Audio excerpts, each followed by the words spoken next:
Hello everyone. तो हम लोग इकोनॉमिक्स में आगे बढ़ने वाले हैं। तो यहाँ तक तो हम लोग तो यहाँ पे कवर कर चुके थे समथिंग एमआरटी वगैरह कुछ कवर कर चुके थे हम लोग।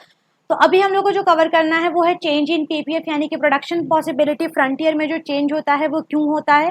तो ये दो तरीके के चेंज हो सकते हैं, या तो प्रोडक्शन पॉसिबिलिटी फ्रंटियर जो है वो शिफ्ट हो सकता है या तो वो रोटेट हो सकता है। जैसा कि मैंने यहाँ पे बनाया भी है कि शिफ्ट होगा तो कैसे होगा, यहाँ पे आपको दिख रहा है अपनी जगह से ये पूरी तरीके से शिफ्ट हो जाएगा। यहाँ पे एक बार मैं फिर से आपको ये डायग्राम बना के बता देती हूँ। देखिए ये यहाँ पे नॉर्मल है, ठीक। और अगर ये शिफ्ट होता है तो या तो ये ऐसे बन जाएगा या तो ये ऐसे बन जाएगा। बात समझ में आ रही है? या तो ये आगे की तरफ ऐसे बढ़ जाएगा, ठीक है, या तो ये पीछे की तरफ ऐसे शिफ्ट हो जाएगा। अब यहीं पे ये चीजें अगर रोटेट होंगी तो क्या होंगी? ठीक है, शिफ्ट होगा तो दोनों तरफ से हो रहा था, यहाँ से हो रहा था यहाँ, यानी कि यहाँ से यहाँ भी बढ़ रहा था, यहाँ से यहाँ भी बढ़ रहा था, दोनों तरफ चीजें बढ़ रही थी। लेकिन अगर यही रोटेट होता है तो क्या होगा? सिर्फ एक साइड की चीजें बढ़ेंगी। देखिए यहाँ पे तो सेम पॉइंट है, लेकिन यहाँ पे क्या हो रहा है, ये वाला रिसोर्स बढ़ रहा है। यानी कि हम लोग यहाँ पे दो रिसोर्सेस अगर लिए थे, बटर लिए थे और गन लिए थे, तो गन वहीं पे है लेकिन क्या हो रहा है, सिर्फ बटर जो है वो बढ़ रहा है। तो दो चीजों की वजह से जो है शिफ्ट हो सकता है। देखिए यहाँ पे दिख रहा है यहाँ पे कि शिफ्ट कब होता है और रोटेट कब होता है। तो यहाँ पे बताया गया है, क्या देखते हैं, चलिए। तो यहाँ पे है कि चेंज इन पीपीएफ, पीपीएफ में चेंज होता है तो पहला शिफ्ट होता है, दूसरा रोटेट होता है। तो शिफ्ट कब होता है? तो when both resources capacities are increases और डिक्रीजेज, जब दोनों की रिसोर्सेज की कैपेसिटी जो है या तो वो बढ़ा दी जाती है या तो वो घटा दी जाती है, तब वो शिफ्ट होता है। जैसे मैंने आपको बताया कि शिफ्ट अगर ऐसे होता है तो इसका मतलब कि क्या होता है, अगर ये शिफ्ट होता है यानी कि ये दोनों यहाँ पे दोनों में बढ़ रहा है, आई बात समझ में। या फिर ऐसे अगर पीछे की तरफ आता है यानी कि ये दोनों में घट रहा है। तो जब दोनों रिसोर्सेज की कैपेसिटी जो है वो बढ़ा दी जाती है फिर घटा दी जाती है, तो वहां पे जो है शिफ्ट होता है। और रोटेट कब होता है? तो जब सिर्फ एक रिसोर्सेज के, देखिए ये वाला पॉइंट यहीं पे रह गया है, सिर्फ एक रिसोर्सेज की कैपेसिटी को क्या किया गया है, घटाया गया है या फिर बढ़ाया गया। यहाँ पे देखिए एक कैपेसिटी को सिर्फ यहाँ पे बढ़ाया गया है और बाकी जो एक है वो यहीं पे है। बात आ रही है समझ में आपको? अब आगे देखते हैं कि आगे क्या है। तो आगे है यहाँ पे डिमांड। डिमांड क्या है? तो demand is the quantity of a commodity that a consumer is willing and able to buy at a particular price during a given period of time. Demand जो है कमोडिटी है, ठीक है, क्वांटिटी ऑफ अ कमोडिटी है जो एक consumer जो होता है वो खरीदने के लिए रेडी रहता है जब किसी एक पर्टिकुलर प्राइस पे जो है एक कंज्यूमर जो है जब किसी गुड्स को खरीदने के लिए रेडी होता है, तो दैट इज कॉल्ड डिमांड, ठीक है। तो डिमांड जो होंगे वो दो टाइप के होंगे। देखिए ये आपका कोर्स तो नहीं है ना, क्लास 11-12 का ये तो आपका कोर्स नहीं है ना, तो मुझे इसको जल्दी जल्दी कंप्लीट करना है क्योंकि आगे भी बहुत सारी चीज़ें जो अभी कंप्लीट करनी बाकी रह गई हैं।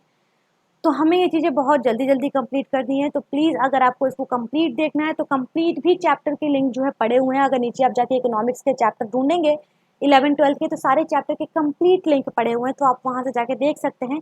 बस मुझे यहाँ पे बताना है डिमांड आपको।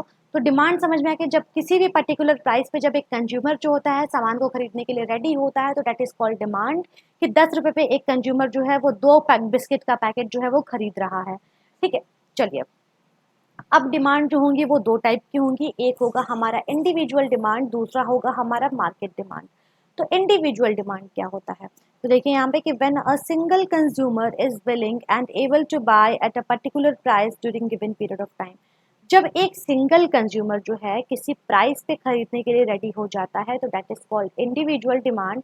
ध्यान, जब एक सिंगल कंज्यूमर जो है जब किसी प्राइस पे खरीदने के लिए रेडी रहता है, जब वो डिमांड करता है, तो उसको हम इंडिविजुअल डिमांड बोलते हैं।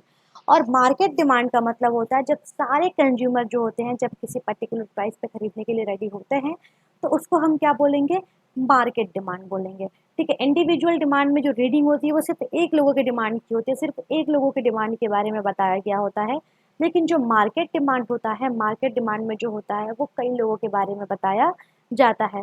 तो आई होप कि आपको ये समझ में आ गया होगा इंडिविजुअल डिमांड और मार्केट डिमांड। अब आगे बढ़ते हैं कि डिटर्मिनेंट्स ऑफ डिमांड।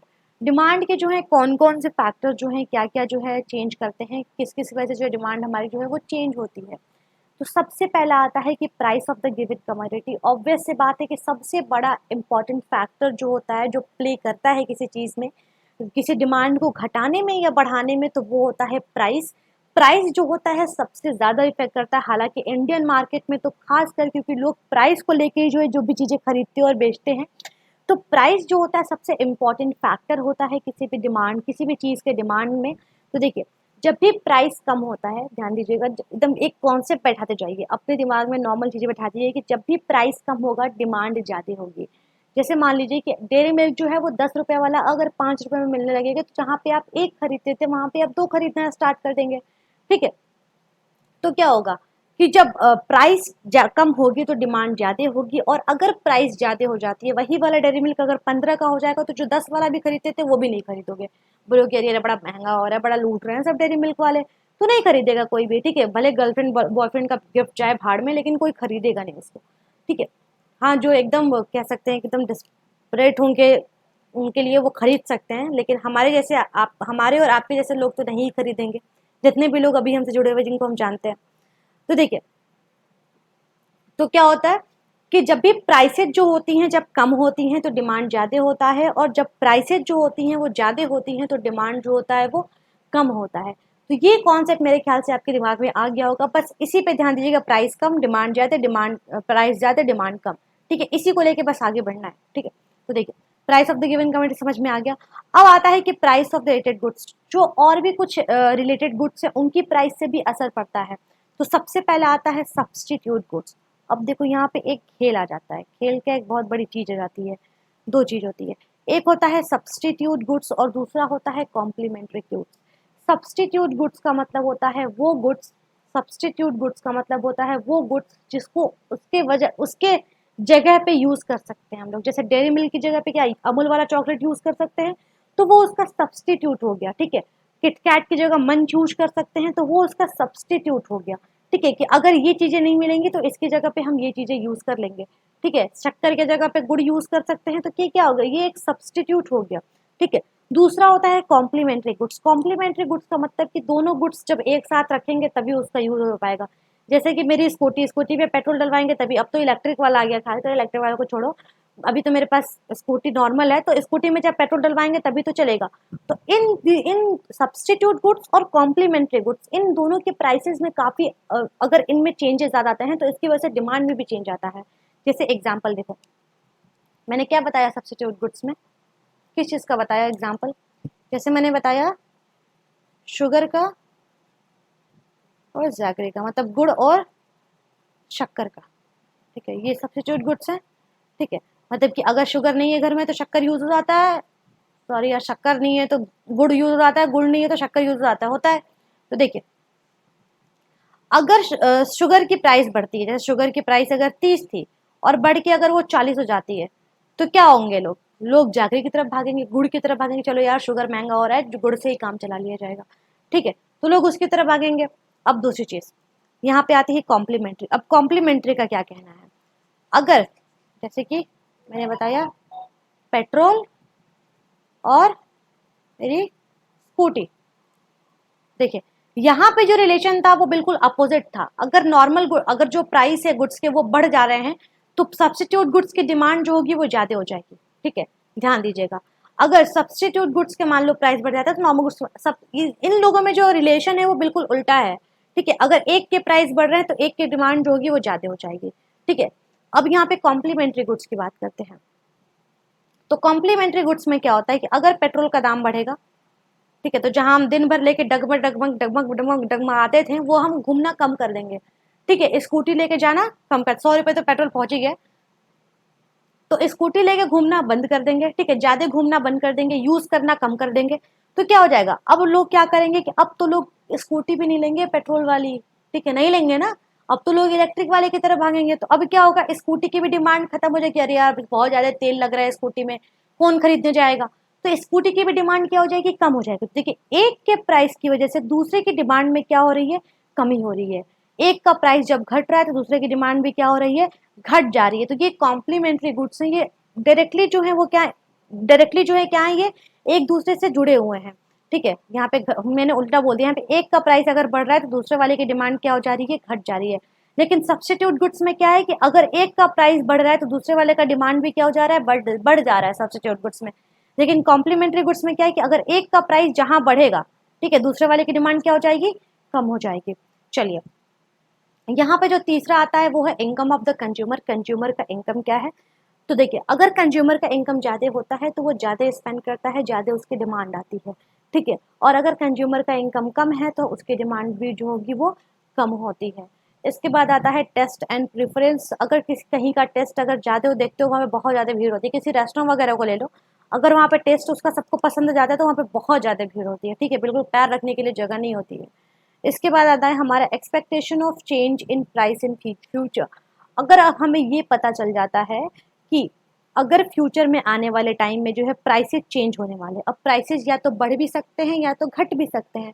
तो अगर प्राइसेस बढ़ने वाले होते हैं तो जो गुड्स होती है उसकी डिमांड ज़्यादा हो जाती है, क्या यार अभी खरीद के रख लो, होर्डिंग करके रख लो। जैसे अभी जब हुआ था पिछले साल, जब लॉकडाउन हुआ था तो हुआ था कि दुकानें वगैरह नहीं खुलेंगी, तो एकदम लोग दुकान पे इतनी भीड़ लगी हुई थी, कुछ राशन वगैरह की दुकान पे जल्दी कुछ चीज़ें मिल नहीं रही थी, तो लोग क्या करने होल्ड करना स्टार्ट कर दिया, अभी रख लो, अभी सब कुछ रख लो, ठीक है, क्या पता आगे आने वाले टाइम में मिले या ना मिले, ठीक है, क्या पता आगे आने वाले टाइम में महंगा मिले। और अगर प्राइसेस जो होती हैं फ्यूचर में सस्ती होती हैं, अगर कैसे पता चल जाता है कि प्राइस जो होंगी वो सस्ती होंगी, तो लोग क्या करेंगे, हटाना स्टार्ट करेंगे, बेचना स्टार्ट करेंगे, हटाओ यार, अब तो अभी जो अच्छा दाम मिल जा रहा है मिल जा रहा है, क्या पता फ्यूचर में प्राइसेस कम होंगी तो और ख़राब दाम मिलेगा, तो इससे अच्छा है इसको अभी बेच के हटा दो। तो ये आता है हमारा expectation of change in price in future. मेरे ख्याल से आपको ये चीज़ें समझ में आ चुकी होंगी। डिटर्मिनेंट्स का मतलब होता है वो फैक्टर्स जो हमारे डिमांड को अफेक्ट करते हैं। तो इनमें ढेर सारी चीज़ें आती हैं। तो पहला आता है हमारा price of the given commodity, दूसरा आता है price of the related goods, ठीक है, इसके बाद आता है हमारा सब्सटीट्यूट गुड्स, उसके बाद आता है हमारा कॉम्प्लीमेंट्री गुड्स, ठीक है। रिलेटेड गुड्स के अंदर दो चीज़ें, एक आता है substitute goods, complementary goods. Substitute goods क्या होते हैं, जो एक की जगह पे दूसरी चीज़ें यूज़ की जा सकती हैं, लेकिन कॉम्प्लीमेंट्री गुड्स क्या होते हैं, एक के बिना दूसरी चीज़ यूज़ की ही नहीं जा सकती है, ठीक है, दोनों एक दूसरे पर डिपेंड रहते हैं। चलिए, इसके बाद आता है हमारा इनकम ऑफ द कंज्यूमर। अगर कंज्यूमर का इनकम ज़्यादा है तो ज़्यादा डिमांड होगी, कंज्यूमर का इनकम कम है तो कम डिमांड होगी। इसके बाद आता है टेस्ट एंड प्रेफरेंस। अगर टेस्ट वगैरह अच्छा हो रहा है तो डिमांड ज़्यादा होगी, अगर टेस्ट वगैरह कम है तो डिमांड कम होगी, ठीक है। Expectation of change in price in future. अगर फ्यूचर में प्राइसेस बढ़ने वाली हैं तो डिमांड अभी ज़्यादा हो जाएगी, अगर फ्यूचर में प्राइसेस गिरने वाली हैं तो डिमांड जो होंगी वो कम हो जाएगी, ठीक है, और लोग अपने पास से सेल करना स्टार्ट कर देंगे। अब आता है हमारे डिटर्मिनेंट्स ऑफ मार्केट डिमांड। ये तो था हमारा इंडिविजुअल डिमांड, मतलब कि एक लोगों की डिमांड पे जो है क्या असर पड़ेगा, लेकिन अगर पूरे मार्केट की बात करें तो पूरे मार्केट पे जो है कैसे असर पड़ने वाला है डिमांड का, तो ये हम लोग जरा सा देख लेते हैं।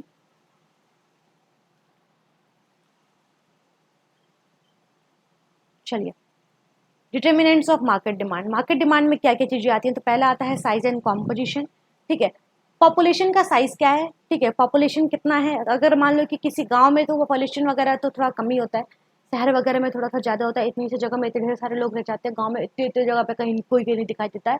तो देखिए, गाँव में पॉपुलेशन जो होता है वो थोड़ा कम होता है, तो उसके हिसाब से दुकान वाले होते हैं, उसके हिसाब से गुड्स वगैरह लाते हैं, थोड़ा थोड़ा गुड्स वगैरह लाते हैं, कंज्यूम होता है, फिर लाते हैं, फिर कंज्यूम होता है, फिर लाते हैं, फिर कंज्यूम होता है। उसके हिसाब से कॉम्पोजिशन भी देखा जाता है पॉपुलेशन का, कि वहाँ पे कितने बच्चे हैं, वहाँ पे कितने मर्द हैं, वहाँ पे कितनी औरतें हैं, ठीक है, उनकी क्या क्या ज़रूरत की चीज़ें हैं, तो उसके हिसाब से वो चीज़ें लाई जाती हैं। इसके बाद आता है हमारा सीज़न एंड वेदर, जो कैसा सीज़न हो रहा है, कैसा वेदर हो रहा है। सीज़न भी ज़्यादातर इफेक्ट करता है, जैसे कि अगर अभी बारिश का टाइम है तो इस टाइम रेनबो वगैरह का, सॉरी रेनकोट वगैरह का थोड़ा सा ज़्यादा डिमांड हो जाएगा, ठीक है, छाता वगैरह का थोड़ा ज़्यादा डिमांड हो जाएगा। अगर विंटर का टाइम आएगा तो वही ऊनी कपड़े वगैरह के ज़्यादा डिमांड हो जाएंगे, ठीक है। इसके बाद आता है distribution of income. Distribution of income का मतलब होता है कौन से एरिया में जो है कितना कितना इनकम डिस्ट्रीब्यूट है। जैसे कि अगर गाँव वाँव का एरिया है तो वहाँ पे थोड़ा कम ही इनकम रहता है लोगों का, थोड़ा सा कॉस्ट क्या आता है, कॉस्ट स्टैंडर्ड लिविंग जो होती है, स्टैंडर्ड ऑफ लिविंग जो होती है थोड़ी सी कम होती है। लेकिन वही शहर के लोगों की बात करें तो वहाँ पे लोग जो है तो ज़्यादा सैलरी वगैरह मिलती है लोगों को, तो ज़्यादा खर्चा करते हैं। तो इस हिसाब से भी जो है वहाँ पे अलग, जैसे कि अगर ज़्यादा जहाँ पे लोग ज़्यादा खर्चा करने वाले होंगे वहाँ पे लग्जरियस आइटम्स बिकेंगे, जहाँ पे लोगों को कम इनकम ही कम होगा तो वहाँ पे क्या होगा, कम प्राइसेस वाली चीज़ें बिकेंगी। तो ये बातें समझ में आ चुकी हैं आपको, डिटर्मिनेंट्स ऑफ मार्केट डिमांड, तो आप मेरे ख्याल से आपको समझ में आ गया होगा।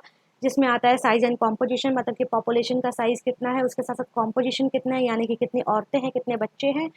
इसके बाद जो दूसरा चीज़ आता है वो आता है सीज़न और वेदर। सीज़न और वेदर में आता है कि किस टाइप का सीज़न हुआ है, उसके हिसाब से जो है डिमांड मिलेगी। उसके बाद आता है हमारा डिस्ट्रीब्यूशन ऑफ इनकम।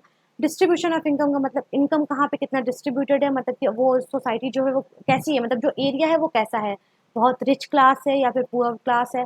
तो इस हिसाब से भी जो है वहाँ पे डिमांड जो होती है वो रहती है चीज़ों की। तो मेरे ख्याल से आपको ये चीज़ें समझ में आ चुकी होंगी। अब जरा सा डिमांड फंक्शन देख लेते हैं। चलिए, तो functional relationship between the quantity demanded for a particular commodity and the factor influencing it। Demand function का मतलब होता है कि फंक्शन से बताता है कि जो डिमांड है, जो हम क्वांटिटी डिमांड कर रहे हैं, वो जो है किस तरीके से जो है जो भी उसके फैक्टर्स हैं वो उसको अफेक्ट कर रहे हैं। डिमांड फंक्शन का मतलब ये होता है कि ये रिलेशनशिप बताता है क्वांटिटी डिमांडेड में और जितने भी फैक्टर्स उसको अफेक्ट कर रहे हैं उसमें। तो आप मेरे ख्याल से ये आपको डिमांड फंक्शन समझ में आ चुका होगा। अब आते हैं यहाँ पे इंडिविजुअल डिमांड फंक्शन। तो इंडिविजुअल डिमांड फंक्शन में वही चीज़ें हैं जो मैंने बताया कि इंडिविजुअल डिमांड को जो है कौन कौन से फैक्टर्स अफेक्ट करते हैं, जो मैंने बताया। तो देख लीजिए यहाँ पे ऑलरेडी मैंने पढ़ा रखा था ना 11th वालों को, तो इस वजह से जो है ये मैंने टिक विक लगा रखे हैं। तो मेरे ख्याल से अब आपको ज़्यादा समझ में आने जाएंगे। चलिए तो डी इज इक्वल टू यहाँ पे फंक्शन में price of the goods, price of the rated goods, income, expectation of change in price in future, उसके बाद से टेस्ट एंड प्रेफरेंस। देखिए यहाँ पे ये चीज़ें हैं। और वहीं पे अगर हम लोग मार्केट डिमांड फंक्शन की बात करें, ठीक है, कि मार्केट डिमांड को कौन कौन सी चीज़ें अफेक्ट करती हैं, तो यहाँ पे तो हमारा वो नॉर्मल तो रहेगा ही जितना है, उसके साथ साथ सीजन एंड वेदर हो जाएगा, डिस्ट्रीब्यूशन ऑफ इनकम हो जाएगा, पॉपुलेशन का साइज और कॉम्पोजिशन हो जाएगा। ठीक है, 3 चीज़ें यहाँ पे एक एक्स्ट्रा ऐड हो जाएंगी। ठीक है, देखिए अगर आपको फैक्टर्स बताता है इंडिविजुअल डिमांड के, तो जो मैंने पढ़ाया आपको वही चीज़ कि price of the goods, price of the rated goods, उसके बाद से इनकम ऑफ द कंज्यूमर, ये तो रहेंगे। अगर ये तो इंडिविजुअल डिमांड की, अगर वहाँ पे मार्केट डिमांड पूछता है तो इंडिविजुअल डिमांड के सारे फैक्टर्स तो रहेंगे ही, उसके साथ साथ 3 फैक्टर्स जो होंगे वो और ऐड हो जाएंगे। जो आता है हमारा जो है population, size and composition of population, दूसरा आता है हमारा सीजन एंड वेदर, और तीसरा आता है हमारा डिस्ट्रीब्यूशन ऑफ इनकम। तो ये 3 चीज़ें जो होंगी वो ऐड हो जाएंगे। तो मेरे ख्याल से आपको ये समझ में आ गया होगा। अब डिमांड शेड्यूल देख लेते हैं कि डिमांड शेड्यूल क्या है। चलिए, डिमांड शेड्यूल तो मैंने शायद पूरा इसमें नहीं है, मैं ट्राई करती हूँ कि डिमांड शेड्यूल और आगे इसके नोट्स जो हैं वो किसी और वाले पे होंगे तो मैं निकालती हूँ। बस यहाँ तक आप लोग समझ लीजिए कि डिमांड फंक्शन तक आप लोग समझ लीजिए। इसके आगे हम लोग पढ़ेंगे अपने नेक्स्ट वीडियोज़ में। ठीक है, वीडियोज़ भी आप लोगों की लेंथी हो चुकी होंगी मेरे ख्याल से। तो चलिए, तब तक के लिए थैंक यू सो मच। आप लोग देखिए वीडियोस, उसके बाद से शाम को जितने भी लोग वो हैं रजिस्टर्ड हैं उन लोगों की कॉल्स होंगी, क्वेश्चंस होंगे, तो पढ़ के आना आज। ठीक है, चलिए।